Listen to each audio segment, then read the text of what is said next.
Esse argumento do genocídio é um absurdo, não só do ponto de vista jurídico, é óbvio que ele não é pertinente, porque como você bem colocou, não existe o elemento, nem existiria o elemento de dolo, né? Seria um homicídio por negligência. Mas esse argumento do genocídio, ele não tem nexo de causalidade. Pô, estabelecer uma relação entre as ações do presidente e as mortes por uma doença que não tem vacina, que não tem cura, em que você não consegue perceber padrões óbvios, né, de contágio, a gente vai saber exatamente o que aconteceu nessa pandemia? Ao fim e ao cabo. Quando nós compararmos o Brasil... Pesquisas científicas. Não, mas você tem... Pesquisas científicas. Eu estou aqui com ela aberta. Estudos absolutamente enviesados. Enviesado, Caio. A Universidade de Cambridge, FGV, é enviesado. Pelo amor de Deus. Marcelo, um estudo que conclui que uma pessoa é responsável direta pela morte de 7 mil é um estudo enviesado. Isso não é ciência. Não é. Isso veja, opinião. Não, isso é opinião, Caio. Caio, opinião é o que você está dando pessoas, aqui. Eles têm certeza absoluta que essas pessoas não teriam morrido? Caio, é um se não fosse o presidente da República. Eu sei isso que não tem talvez nada um pouco de grande a lei. Isso é um achismo travestido de ciência.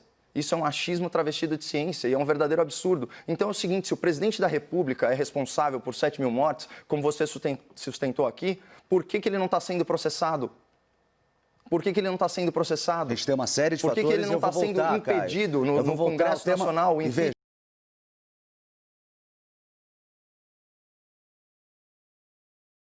Eu vou voltar ao tema. Pelo amor de Deus, o que adianta falar que não foi impeachment, que não é um genocídio? Olha o que você falou. Não é um genocídio. É só um assassinato em massa por negligência. Exatamente. Obrigado. Pelo amor de Deus. Então você está acusando o presidente da República em rede nacional absolutamente omisso. De ser um assassino por omissão. Absolutamente Existe omisso. Absolutamente omisso. É absurdo a gente tem o nível do debate público nesse país. Não é científico, não tem nexo de causalidade. A conduta do presidente com as mortes influenciam as pessoas. As mortes são multifatoriais, influenciam as pessoas, por incidência de uma doença sem cura. As pessoas saem mais na rua, as pessoas não usam máscara. As pessoas se sentem legitimadas. Só por causa do presidente, eles entrevistaram os mortos, Marcelo. Eles perguntaram psicografaram, perguntaram para o morto, falaram assim, olha, você saiu à rua por causa do presidente da República? Fala sério, cara.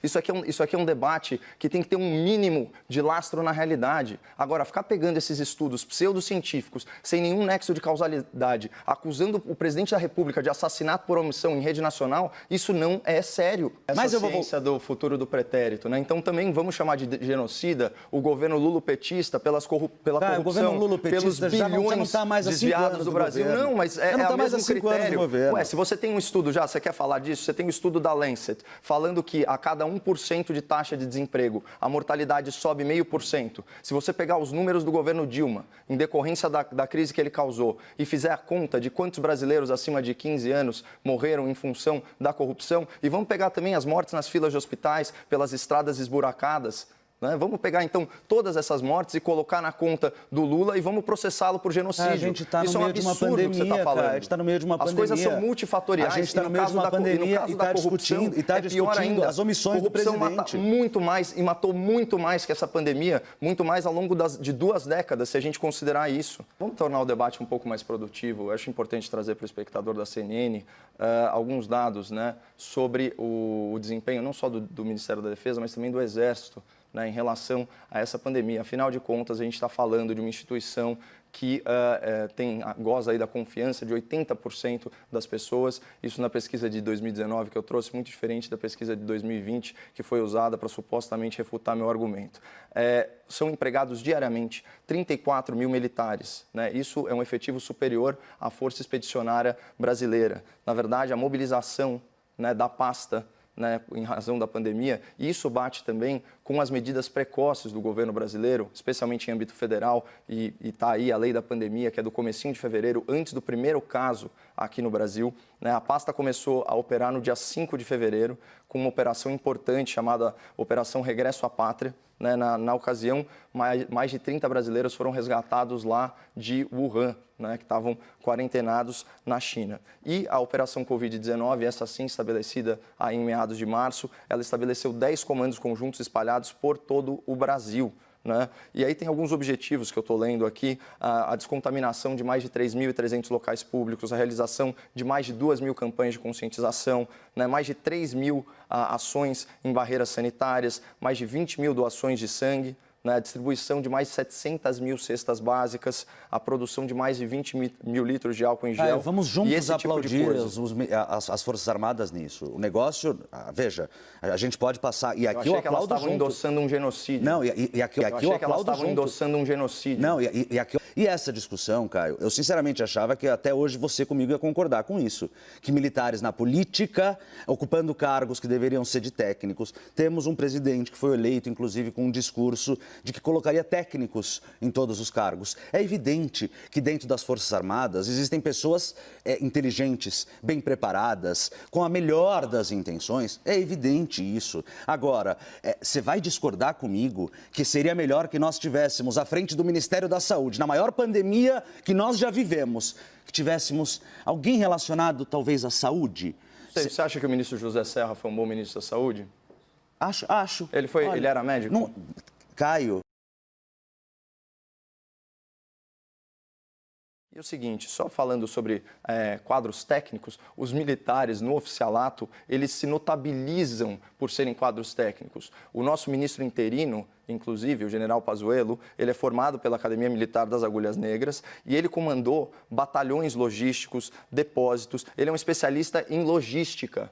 Quer coisa mais importante do que logística no âmbito federal? Nessa pandemia, ou seja, transporte de alimentos, transporte de medicação, transporte de equipamentos médicos, né? E isso também, nesse sentido, a mesma nota do Ministério da Defesa, que eu estava lendo, já foram transportadas mais de 17.500 toneladas de pessoal e equipamentos médicos por via terrestre, 400 toneladas de pessoal e equipamentos por transporte aéreo, né? Então, só nesse trabalho, já foram 15 voltas ao mundo. Só entre viagens. Mundo isso que diz que o Bolsonaro é o pior líder dessa pandemia, Caio. O próprio mundo. O Washington Post também talvez seja... Fica à vontade, Marcelo. Vamos então para os argumentos finais, muito, Marcelo. Muito pobre esse debate. Muito pobre esse debate.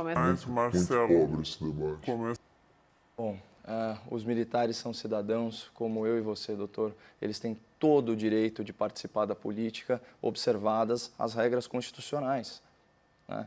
Obviamente que se ele for efetivado como ministro, a sua crítica sobre ele estar nativo ou não faz todo sentido, né? O artigo 142 que você trouxe tem algumas limitações. O artigo 14, parágrafo 8º, tem outras limitações.